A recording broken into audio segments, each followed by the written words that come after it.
questão de número 11, ela fala justamente isso. São formas de governo.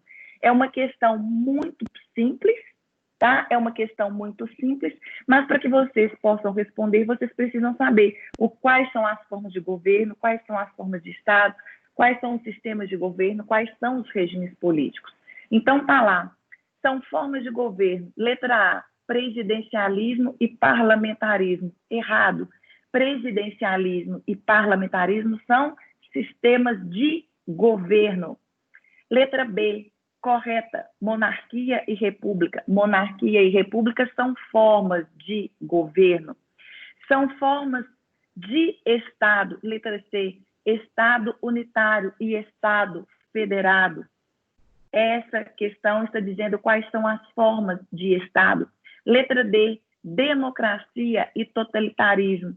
Democracia e totalitarismo são espécies de regime político. Então, de acordo com o que está sendo observado, são formas de governo. Resposta, letra B, que é monarquia e república. Então, eu gostaria que em frente a cada letra, a cada questão, vocês colocassem o que significa, tá? Então, letra A, presidencialismo e parlamentarismo é sistema de governo. Letra B, monarquia e república, formas de governo. Letra C, Estado unitário e Estado federado, formas de Estado. E letra D, democracia e totalitarismo, regimes políticos. Tá? Então, mais uma vez, presidencialismo e parlamentarismo, sistema de governo. Monarquia e república, formas de governo. Estado unitário e Estado federado, formas de Estado. E democracia e totalitarismo, regimes políticos. Então, nós estamos diante de uma forma, de um sistema de governo presidencialismo, diante de uma forma república, diante de uma forma de Estado federado e diante de um regime político democracia, tá? Então, portanto, formas de governo, resposta da questão de número 11, letra B. Questão de número 12. Assinale a alternativa incorreta.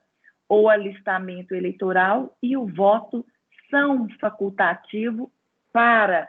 Então, eu já disse a vocês na aula da semana passada, todas as vezes que a gente fala em voto, ou que a gente fala em alistamento ou questão de elegibilidade, vocês sempre devem se socorrer do artigo 14.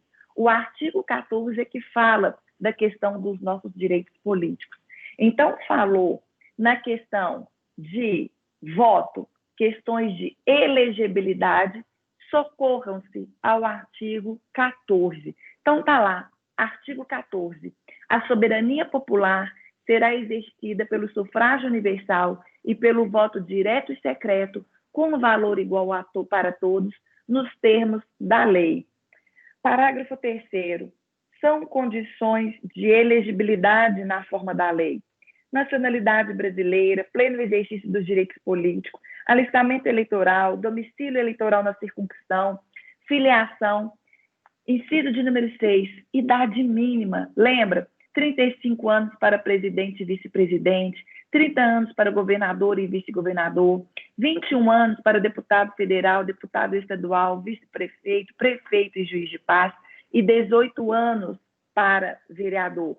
Inciso de número 2, o voto é facultativo para os analfabetos. Está lá, letra A. Para os maiores de 70 anos, está lá, letra A. Os maiores de 16 e menores de 18 anos. Então, assinale a alternativa incorreta. O alistamento eleitoral e o voto são facultativos para. Resposta correta, letra D, maiores de 65 anos. Porque, de acordo com o artigo 14, inciso de número 2, o voto é facultativo para analfabetos, maiores de 70 anos, maiores de 16 anos e menores de 18 anos. Então, de acordo com o artigo 14, inciso de número 2, a resposta correta do número 12, maiores de 65 anos. Tudo bem, meus queridos? Então, lembrando que quaisquer dúvida que vocês tiverem, basta abrir o microfone, tá?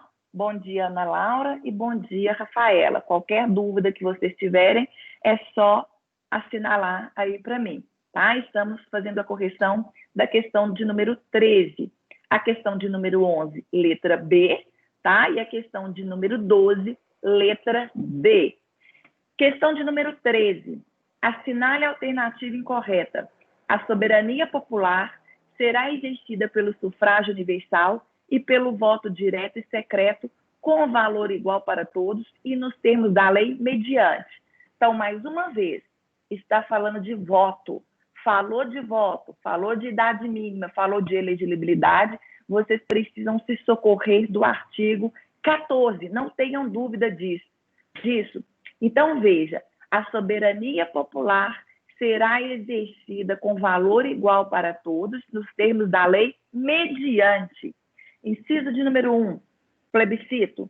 Inciso de número 2, referendo. Inciso de número 3, iniciativa popular. Então, de acordo com o artigo 14, inciso de número 1, inciso de número 2 e inciso de número 3, tá? A questão incorreta da número 13 é a questão de letra D. A greve, ela não é a forma de sufrágio universal com valor igual para todos e que pode ser exercido mediante lei. Porque vocês viram que o plebiscito, que o referendo, que a iniciativa popular são meios da democracia indireta para que nós, cidadãos, possamos, tá, ajudar na iniciativa desse processo legislativo. A democracia direta se faz através do voto, mas nós temos a democracia indireta, que pode ser feita através da iniciativa popular, através do referendo e através do próprio plebiscito. Então, a questão de número 13, a questão incorreta é a letra D, greve, que não faz parte do artigo 14 e seus incisos. Ok, meninas?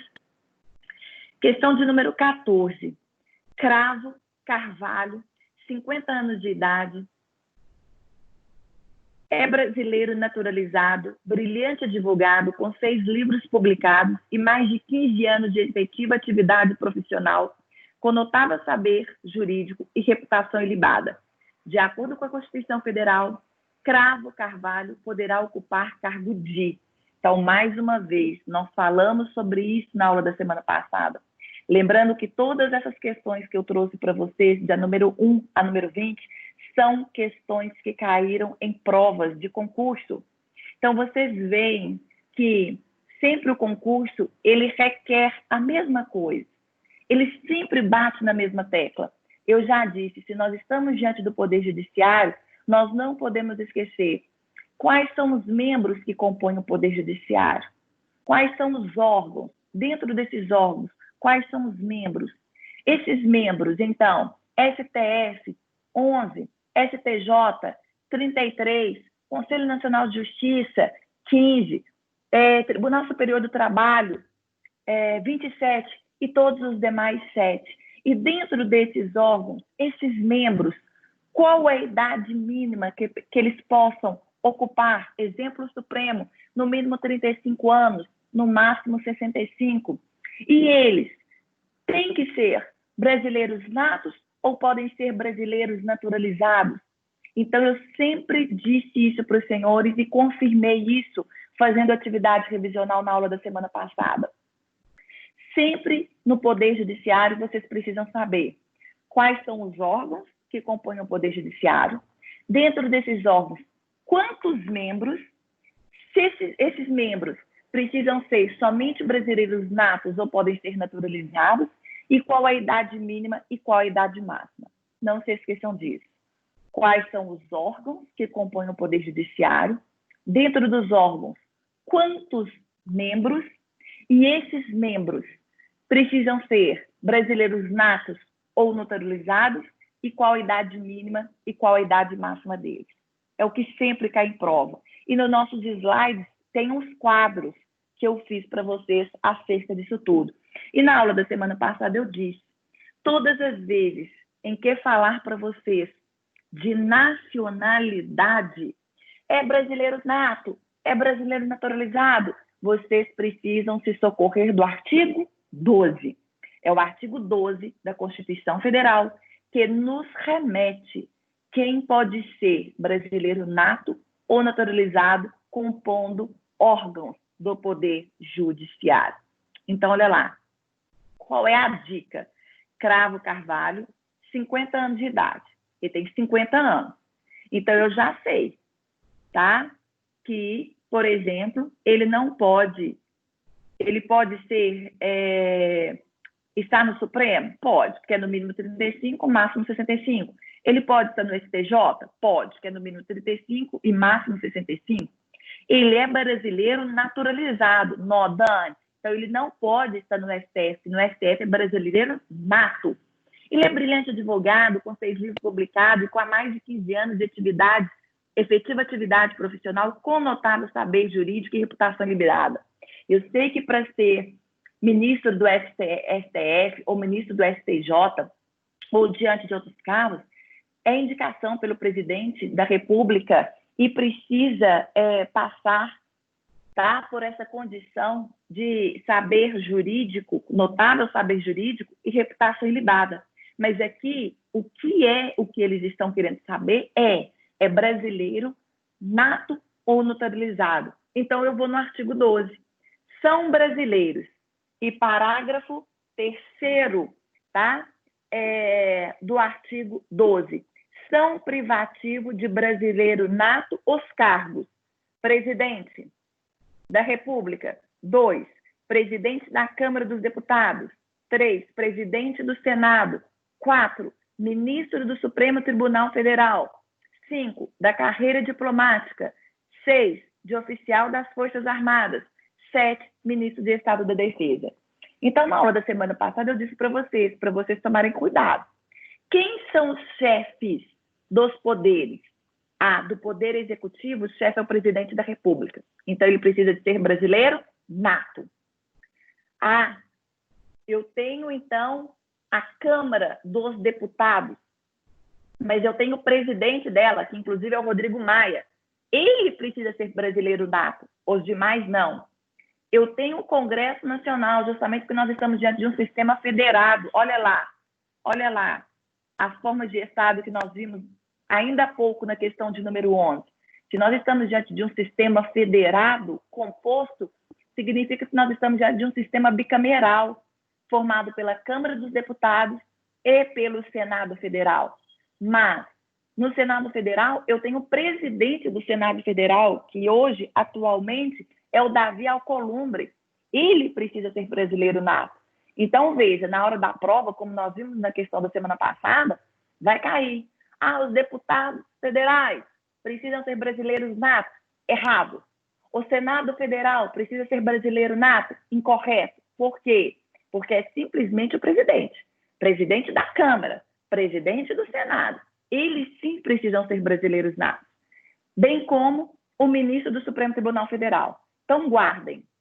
Qual é a corte maior do Poder Judiciário? Supremo Tribunal Federal.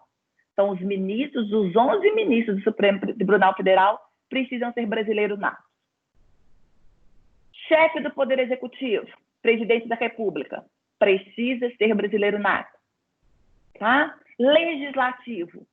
Qual é o poder maior dentro do Poder Legislativo? Federado, União. Então, é representado pela Câmara e pelo Senado. Eu tenho o chefe da Câmara, presidente da Câmara, então tem que ser brasileiro nato.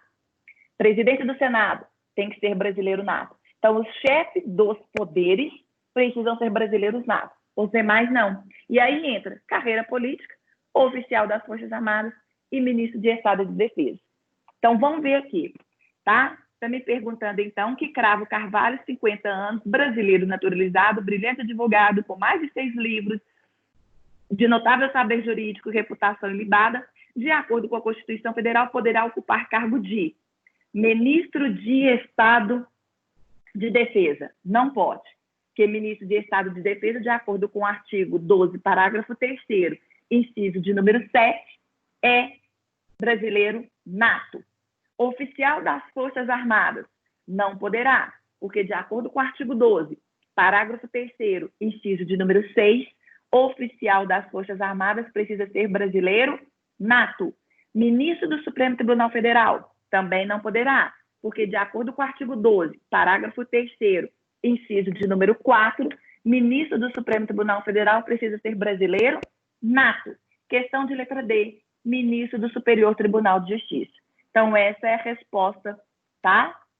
Correta, de acordo com a questão de número 12. Ministro do Superior Tribunal de Justiça é o único que não precisa ser brasileiro nato, que pode ser brasileiro naturalizado. Então, de acordo com o artigo 12 e os incisos de número 1, 2, 3, 4, 5, 6 e 7, a questão correta da questão de número 14, letra D, ministro do Superior Tribunal de Justiça. Ok, turma? Bom, questão de número 15. Constitui objetivos fundamentais. Eu disse aos senhores também na aula da semana passada. Caiu uma questão dessa. Quando eu falo em fundamentos, eu estou diante do artigo 1º. Quando eu estou diante de objetivos, eu estou diante do artigo 3º. E qual foi a dica que eu trouxe para vocês? Uma dica muito boba, mas que é uma dica de memorização, tá? Fundamentos inicia-se com a consoante F. Objetivos inicia-se com a vogal O. E dentro do nosso alfabeto, fundamentos, portanto, vem na frente de objetivos. Então, fundamentos vem no artigo 1º, na frente. E objetivos da Constituição Federal vem atrás, no artigo 3º. Então, fundamentos, artigo 1º. Objetivos, artigo 3º. E qual foi a dica que eu disse para os senhores? Que o artigo 3º, quando ele trabalha com os objetivos fundamentais da República Federativa do Brasil, ele está trabalhando com os princípios da não desigualdade. Então, tudo que falar para vocês que é contra a desigualdade, eu estou diante dos objetivos. Então, falou em não discriminação, falou em preconceito, garantir o desenvolvimento, erradicar a pobreza, construir uma sociedade livre, justa, solidária. Veja, logo eu estou diante dos objetivos. Então, lembrem-se, objetivos, artigo 3º, tudo que está contra as desigualdades sociais. Tá? O resto, então, vai estar diante dos fundamentos, que vai estar no artigo 1º, como soberania, cidadania, valores sociais do trabalho, tá? E a própria dignidade da pessoa humana. Então, não esqueçam, porque a dignidade, vocês podem pensar assim, nossa, a dignidade ela está lá dentro do objetivo, porque a dignidade da pessoa humana é um princípio mor da Constituição Federal, e que é claro que se eu estou falando de desigualdade, eu estou falando da dignidade, mas não confundam então. A dignidade ela está lá dentro do fundamento, porque ela é algo superior, tá? Então, só para que vocês não possam esquecer. O resto, tudo que fala sobre a não desigualdade, está no artigo, então, 3º. Então, uma questão dessa já foi cobrada na aula da semana passada, que nós já fizemos umas questões semelhantes. Então, vamos lá. Questão de número 15. Constitui objetivos fundamentais da República do Brasil, exceto. Então, veja, a construção de uma sociedade livre, justa e solidária. Verdade. Então, está lá. Constitui os objetivos fundamentais da República Federativa do Brasil.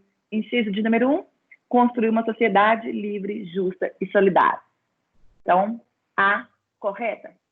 B, garantir o desenvolvimento nacional, erradicação da pobreza, da marginalização e redução das desigualdades sociais.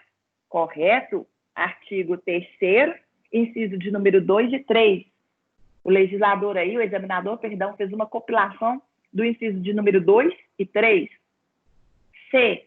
Promoção do bem de todos, sem preconceito de origem, raça, sexo, cor, idade e quaisquer outras formas de discriminação. Certo? Artigo 3º, inciso de número 4. E letra D.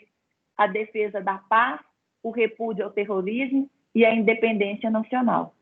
Errado, né? Nada tem a ver, então, com o artigo 3º, inciso de número 1, 2, 3 e 4.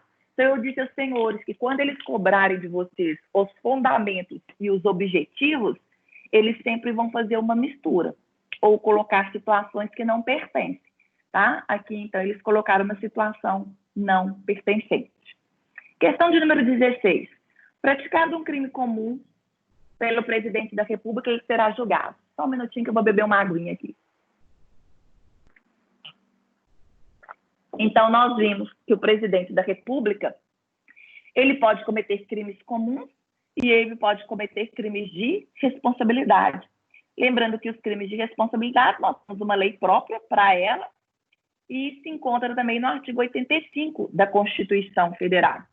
E nós sabemos que o presidente ele será julgado pelos crimes de responsabilidade pelo Senado Federal e os crimes comuns pelo STF.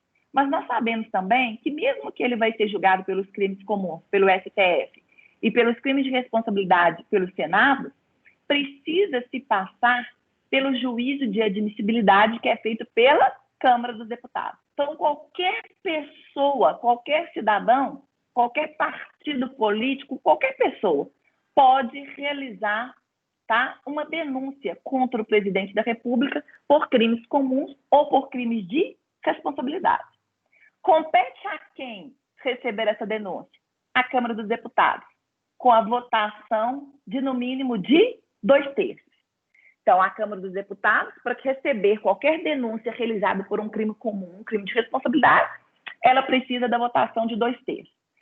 Recebida, aí essa denúncia vai para o STF, se se trata de um crime comum, ou para o Senado, se se trata de um crime de responsabilidade. Se se trata de um crime comum, processo e julgamento pelo STF. Se se trata de um crime de responsabilidade, será processado e julgado pelo Senado Federal, que foi objeto já de prova de vocês, que eu já fiz até a questão seguinte. Se o presidente da República for condenado por um crime de responsabilidade pelo Senado Federal, poderá haver recurso pelo STF? Não pode, porque é competência privativa do Senado Federal processar e julgar o presidente da República. Contudo, no julgamento do presidente da República pelos crimes de responsabilidade, no julgamento, ele será presidido pelo um ministro, que é o presidente do STF. Então, o julgamento é feito pelo Senado, mas o julgamento somente será presidido pelo o presidente do Supremo Tribunal Federal, tá? Mas o julgamento é feito pelo Senado, com a votação dos senadores, mas simplesmente aquela audiência será presidida pelo presidente do Supremo Tribunal Federal. Então, de acordo com o artigo 16, praticado um crime comum pelo presidente da República, ele será julgado pelo STF, pelo STJ, pela Câmara dos Deputados ou pelo Senado. Letra A, pelo STF. STJ nada tem a ver, a Câmara dos Deputados somente faz o juízo de admissibilidade e o Senado Federal, ele faz o julgamento de um crime de responsabilidade. Então, de acordo, tá, com o artigo 102, inciso de letra B, compete ao Supremo Tribunal Federal, principalmente, a guarda da Constituição Federal, cabendo-lhe, inciso de número 1, a linha B, nas infrações penais comuns, julgar o presidente da República. Tá? Então, artigo 102, inciso de número 1, a linha B. Então, demonstra para a gente que o STF é o competente de forma privativa para julgar o presidente da República nos crimes comuns. Questão de número 17. Se o presidente da República comete um crime de responsabilidade, acabei de explicar. Então, o crime de responsabilidade encontra-se lá no artigo 85 e, de acordo com o artigo 52, que fala do Senado Federal, artigo 52, compete privamente ao Senado Federal, inciso de número 1, processar e julgar o presidente e vice-presidente nos crimes de responsabilidade. Tá? Então, questão de número 17, resposta correta, letra D, pelo Senado Federal, artigo 52, inciso de número 1.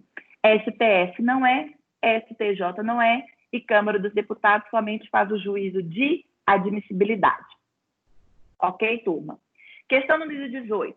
A questão refere-se à Constituição da República Federativa do Brasil de 88, de acordo com o artigo 14, referente aos direitos políticos, assinale a alternativa correta. Meus queridos, mais uma vez, falando de direitos políticos, falando de voto, sufrágio universal, secreto, igual para todos, falando de idade, falando de elegibilidade, falando se o voto é obrigatório ou se o voto é facultativo, vocês viram tanto de questão que caiu sobre isso. Nós vamos no artigo 14, já disse isso a vocês. Todas as vezes que falar sobre isso, a resposta vocês vão encontrar no artigo 14. Então, veja, a questão refere-se à Constituição da República Federativa de 88, de acordo com o artigo 14, refere-se aos direitos políticos, assinale a alternativa correta. O alistamento eleitoral é facultativo para os maiores de 60 anos. Já vimos que essa questão é falsa, porque ela é facultativa para os maiores de 70 anos, de acordo com o artigo 14, inciso de número 2, letra B. Então, a letra A ela é falsa, porque ele é facultativo para os maiores de 70 anos e não de 60 anos. Os analfabetos são inelegíveis, correto? Porque o voto é facultativo para o analfabeto. Então, o analfabeto ele vota se ele quiser, mas, de acordo com o parágrafo 4º do artigo 14, são inelegíveis os inalistáveis e os analfabetos. Então, os analfabetos, eles não podem se eleger a cargo público. Então, vocês viram que vocês fizeram várias questões sobre o analfabeto. O analfabeto é facultativo, ele pode votar ou não votar, mas o analfabeto ele nunca pode exercer um cargo público, ele é inelegível. E eu sempre trago como exemplo para vocês o Tiririca. Lembra que da primeira vez que o Tiririca foi se eleger, ele teve que passar por uma prova para demonstrar que ele não era analfabeto, porque caso contrário, ele, apesar de ele ter eleito, ele não poderia assumir a sua função, tá? Então, questão de número 18, a resposta correta é a letra B, de acordo com o artigo 14, parágrafo 4º. São inelegíveis os inalistáveis e os analfabetos, tá? Artigo 14, então, parágrafo 4º. Estou fazendo essa anotação aqui, que eu não tinha feito essa anotação. Letra C. Podem alistar-se os conscritos, durante o período do serviço militar obrigatório. Tá certinho essa questão, tá? De acordo com o artigo 14, parágrafo 2º.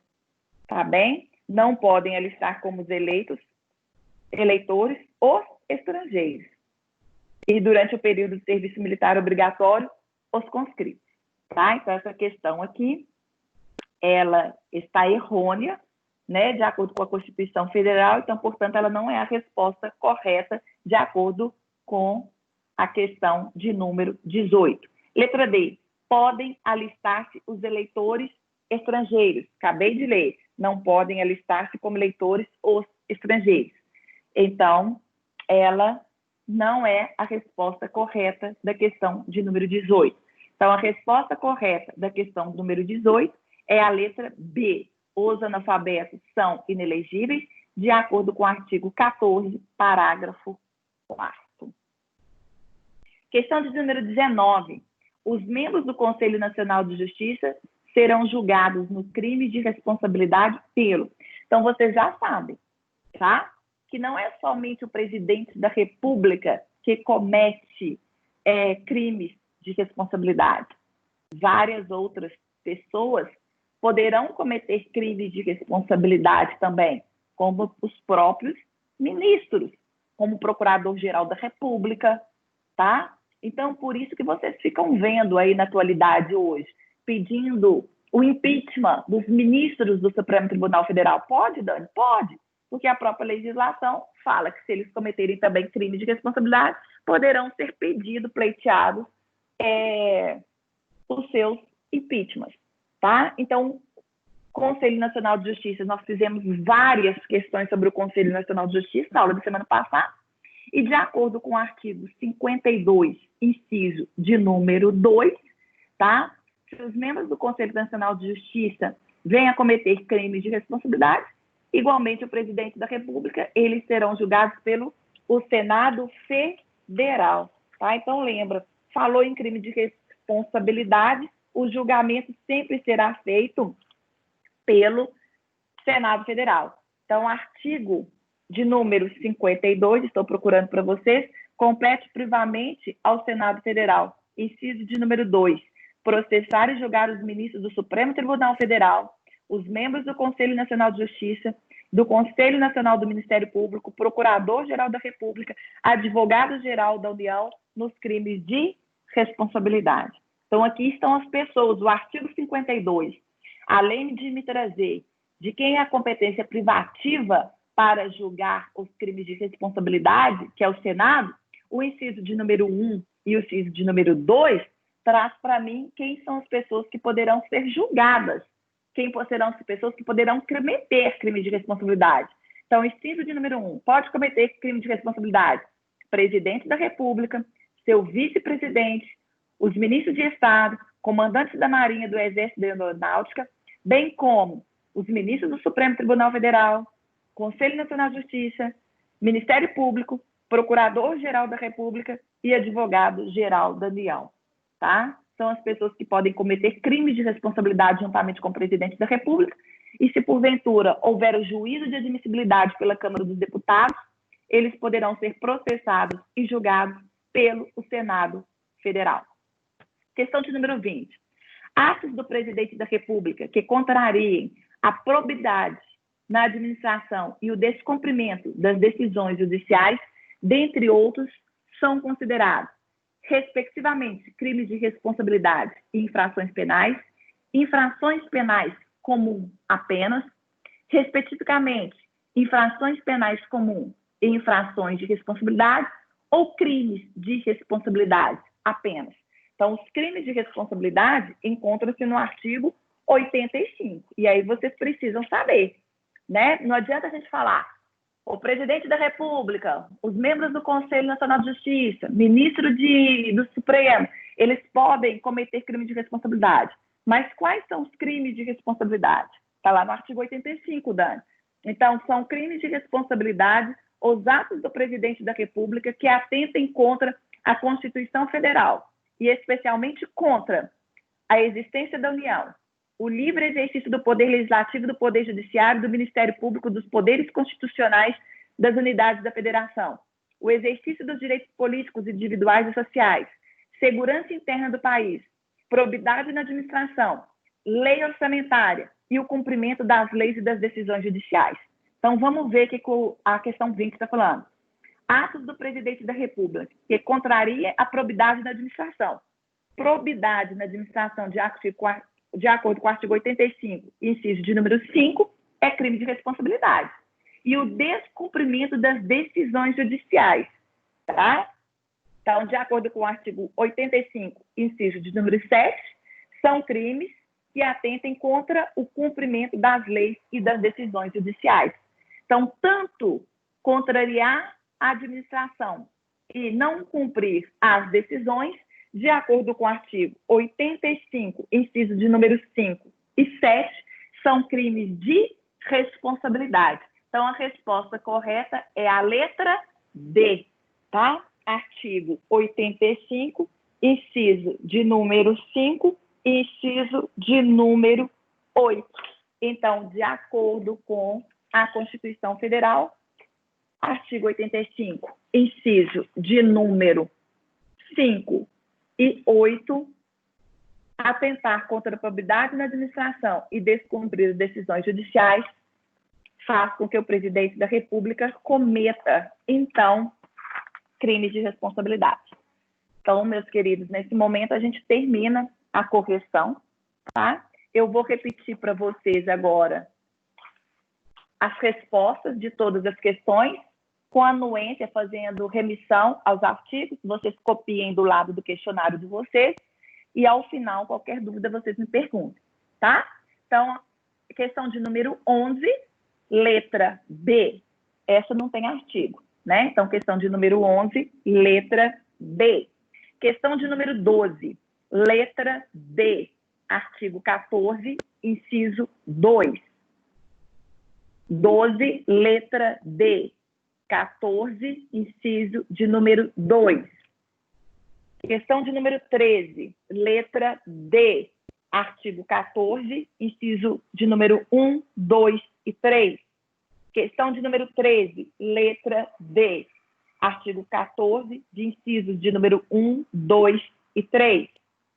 Questão de número 14, letra D, artigo 12 da Constituição Federal. 14, letra D, artigo 12 da Constituição Federal. Questão de número 15, letra D, de acordo com o artigo 3º, incisos de número 1, 2, 3 e 4.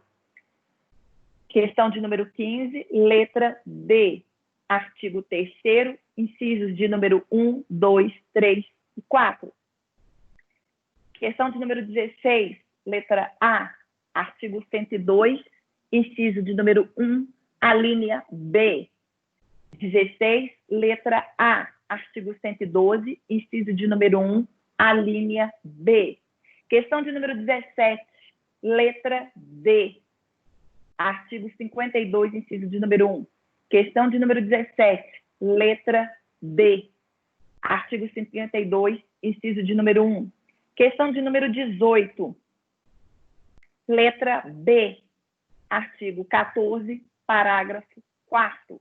Questão de número 18, letra B, artigo 14, parágrafo 4º. Questão de número 19, letra B, artigo 52, inciso de número 2.